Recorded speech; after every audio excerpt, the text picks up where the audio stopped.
آخر کچھ تو نیک کام کیا ہوگا جس کو جنت کا سب سے اونچا محل مل گیا رہنے کے لیے۔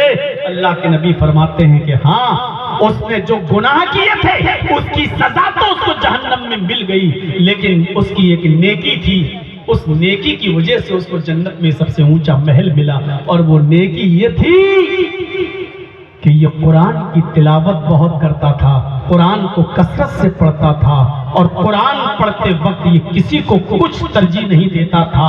قرآن اس کو اگر مہینے میں مکمل کرنا ہے تو یہ مہینے میں پڑھ لیا کرتا تھا۔ اس نے میری کتاب کا ٹائم، اللہ کی کتاب کا ٹائم کسی کو نہیں دیا۔ اس نے اللہ کی سب سے معتبر، سب سے سچی کتاب قرآن کی تلاوت کی، سب سے عظیم اور سب سے بلند کتاب کی تلاوت کی ہے۔ اللہ نے بھی اس کے رہنے کے لیے سب سے بلند مقام اس کو عطا فرما دیا۔ میرے بھائیو، یہ ہے مقام قاری قرآن کے لیے، یہ ہے مقام حافظ قرآن کے لیے، یہ ہے درجہ ایک قرآن کی تلاوت کرنے والے کے لیے جو قرآن کو کثرت سے پڑھتا ہے، اس کا یہ ہے مقام۔ تلاوت ایک تو ہوا قرآن کا پڑھنا، اور ایک ہوتی ہے تلاوت، اور اللہ نے تلاوت کا حکم دیا ہے، اُتْلُ مَا أُوحِيَ إِلَيْكَ مِنَ الْكِتَابِ وَأَقِمِ الصَّلَاةَ۔ اس کتاب کی تلاوت کیجئے جو آپ کی طرف وحی کی گئی، اس کتاب کو پڑھیے جو آپ کی طرف اتاری گئی۔ اُتْلُ مَا أُوحِيَ إِلَيْكَ مِنَ الْكِتَابِ۔ پڑھنا تو یہ بھی ہوتا ہے، تراویح میں کھڑے ہو گئے اللہ اکبر، اور غیر المغضوب علیہم ولا الضالین تک تو گاڑی سے ہی چلی، اس کے بعد یعلمون و تعلمون کے سوا کچھ سمجھ میں نہیں آتا۔ پڑھا ہوگا آپ نے تراویح حافظوں کے پیچھے، ان کو معلوم ہے 10 دن میں پڑھنا ہے، 20 دن میں ختم کرنا ہے۔ الف لام میم ذالک الکتاب لا ریب فیہ ھدی للمتقین الذین یؤمنون بالغیب ویقیمون الصلاۃ ومما رزقناہم ينفقون والذین یؤمنون بما انزل الیک وما انزل من قبلک۔ آخری والا جملہ سمجھ میں آتا ہے، اور آگے پیچھے کیا پڑھ رہا کچھ بھی سمجھ میں نہیں آتا۔ یہ ہے قرآن کا پڑھنا جس سے منع کیا گیا ہے۔ اور قرآن کی تلاوت عربی زبان کے اندر تلا یتلو، تلون کا مطلب ہوتا ہے پیچھے پیچھے چلنا۔ جو عربی جاننے والے ہیں، عربی گرامر سے واقف ہیں، ان کو اچھی طریقے سے معلوم ہوگا عربی زبان میں باب نصرہ سے جب آتا ہے تلا یتلو تلون، اسی سے اتلو آیا ہے فعل امر کا صیغہ، جس کا معنی ہوتا ہے پیچھے پیچھے چلنا۔ یعنی تلاوت کا معنی ہوا پیچھے پیچھے چلنا، اس کتاب کے پیچھے پیچھے چلو جو اللہ نے اتاری ہے آپ پر۔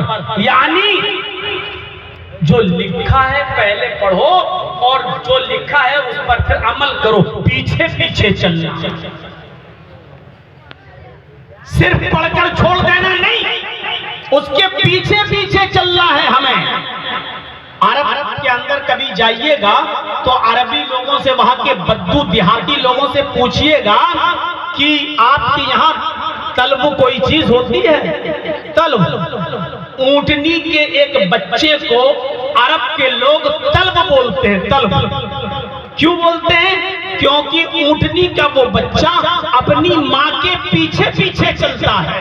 جنگل میں ماں جہاں گھاس کھا رہی ہوتی ہے، وہیں پر اونٹنی کا بچہ اپنی ماں کے پیچھے پیچھے، اونٹنی جہاں جا رہی ہے اس کا بچہ اسی کے پیچھے پیچھے چلتا ہے۔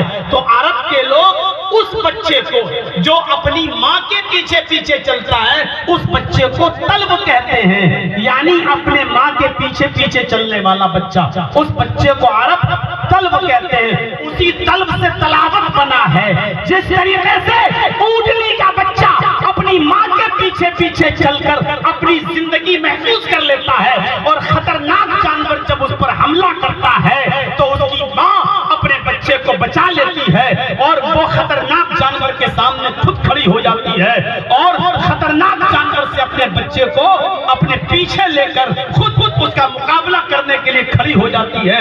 عرب کے لوگ اس بچے کو طلب کہتے ہیں، یعنی اپنے بچے کو خطرناک جانوروں سے بچا لینے والا ماں، بچا لینے والی ماں، اس بچے کو طلب کہتے ہیں جو اپنی ماں کے پیچھے پیچھے چلتا ہے۔ اسی سے بنا ہے تلاوت۔ جس طریقے سے ماں اپنے بچے کی حفاظت کرتی ہے، اسی طریقے سے جو قرآن کے پیچھے پیچھے چلتا ہے، قرآن کی تلاوت کرتا ہے اور قرآن کے آیات پر عمل کرتا ہے، قرآن بھی اپنے پڑھنے والے کو تمام دشمنوں سے، تمام دہشت گردوں سے، آتنکوادیوں سے، بلکہ تمام ظالم اور جابر سرکاروں سے، تمام ایسے دشمنوں سے قرآن بھی اپنے پڑھنے والے کو بچا لیتا ہے۔ کیونکہ قرآن جس طرح ماں نہیں چاہتی کہ میرا بیٹے پر کوئی حملہ کرے، اسی طریقے سے قرآن بھی اپنے پڑھنے والے پر حملہ نہیں ہونے دیتا ہے، اس کو بچاتا ہے۔ میرے پیارے ساتھیوں، لیکن یہ تبھی ہوگا جب ہم قرآن کی تلاوت کریں گے۔ کوئی مر گیا، کرائے کے ٹٹوؤں کو بلا لیا۔ کرائے کے ٹٹو جانتے ہو نا؟ ایک ایک پارا سب کے ہاتھ میں پکڑا دیا، پڑھو، اور قرآن جب پڑھ لیا پورا تو بعد میں دو دو لڈو پکڑا دیے، مٹھائی۔ یہ سب کرائے پر اور بھاڑے پر آنے والے لوگ۔ کوئی مر گیا، ایک ایک پارا پڑھ کے بخش دیا، مرنے والا سیدھے جنت میں چلا جائے گا۔ اتنا آسان ہے جنت۔ نئی دکان کھولی، بلا لیا مولانا جرجیس جیسے لوگوں کو، آ گئے سب لوگ۔ اب اس دکان میں پورا قرآن پڑھ کے بخش دیا کہ خیر و برکت ہوگی۔ اب اس دکان میں لاٹری کا دھندا چل رہا ہے۔ اب اس دکان کے اندر سودی کاروبار چل رہا ہے۔ اب اس دکان کے اندر میرے بھائیوں مال حرام خریدا جا رہا اور بیچا جا رہا ہے۔ کہاں ہے آج ہم لوگ؟ اس سماج پر نظر ڈالیے، معاشرے کے اندر ان برائیوں نے جنم لے رکھا ہے۔ دکان کھولو نئی، مکان بناؤ نیا، بلا لو مدرسے کے پڑھنے والے بچوں کو، ایک ایک پارا پکڑا دو، خیر و برکت ہوگی۔ میرے بھائیو، قرآن ایک مرتبہ پڑھ لینے سے خیر و برکت نہیں ہوگی۔ اس قرآن کو روزانہ پڑھنے کا معمول بناؤ۔ ایک ٹائم فکس کر کیجئے، ضروری نہیں کہ آپ روزانہ ایک پارا پڑھیں، دو پارے پڑھیں۔ آپ روزانہ ایک رکوع پڑھیے، سمجھ کر پڑھیے، مطلب سے پڑھیے، اور ایک ٹائم اس کے لیے فکس کر لیجئے۔ ہمیں روزانہ فجر کے بعد ایک رکوع کی تلاوت کرنا ہے، اس کی تفسیر پڑھنا ہے، اس کے معنی اور مطلب پر غور کرنا ہے، پھر اس پر عمل کرنا ہے۔ ظہر کے بعد ٹائم ملے تو ظہر کے بعد کا ٹائم بنا لو، عصر کے بعد کا ملے تو عصر کے بعد کا بنا لو، عشاء کے بعد کا ٹائم ملے تو عشاء کے بعد کا ٹائم بنا لو۔ دن بھر میں 24 گھنٹے میں ایک وقت نکالیے قرآن کی تلاوت کرنے کا۔ اگر آپ چاہتے ہیں کہ اس جنتی آدمی کی طرح جس کو سب سے اونچا محل مل گیا رہنے کے لیے، اگر آپ چاہتے ہیں کہ ہمارے ساتھ بھی ایسا معاملہ ہو، تو آپ کو قرآن کی تلاوت کثرت سے کرنا پڑے گی۔ قرآن کریم پر ہمیں اور آپ کو عمل بھی کرنا پڑے گا، اور قرآن کریم کا وقت ہمیں کسی اور کو نہیں دینا ہے۔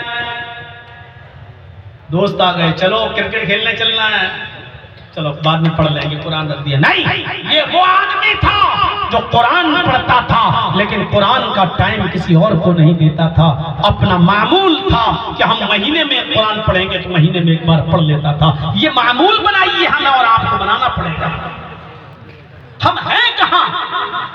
ان مولویوں کے پاس جاتے ہو آپ، مولانا صاحب گھر میں خیر و برکت نہیں ہوتی ہے، مجھے دعا بتا دیجئے گھر میں خیر و برکت کیسے ہوگی؟ مولانا صاحب روزی نہیں ہے، جتنا پیسہ میں کماتا ہوں رکتا ہی نہیں ہے۔ ارے مولوی کیا آپ کو دعا بتائے گا؟ مولوی کے پاس گھر میں خیر و برکت کی دعائیں ہوتی تو دنیا میں کوئی مولوی اپنا علاقہ چھوڑ کے باہر نوکری کرنے نہ جاتا۔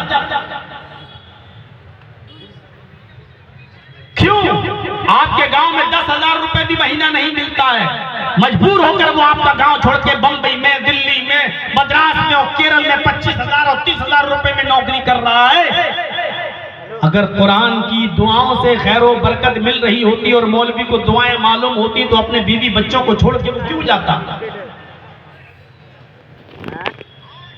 ہم کو اتنی چھوٹی سی بات سمجھ میں نہیں آتی، بھاگے پھر رہے ہیں مولویوں کے پاس۔ وہ مولوی جیسے جادوگر جادو دکھاتا ہے، زمین سے مٹی اٹھایا، مٹھی بند کی، لاٹھی گھمایا، مٹھی کھولی تو 1 روپیہ بنا کے دکھا دیتا ہے، اور ہم کہتے ہیں وہ دیکھو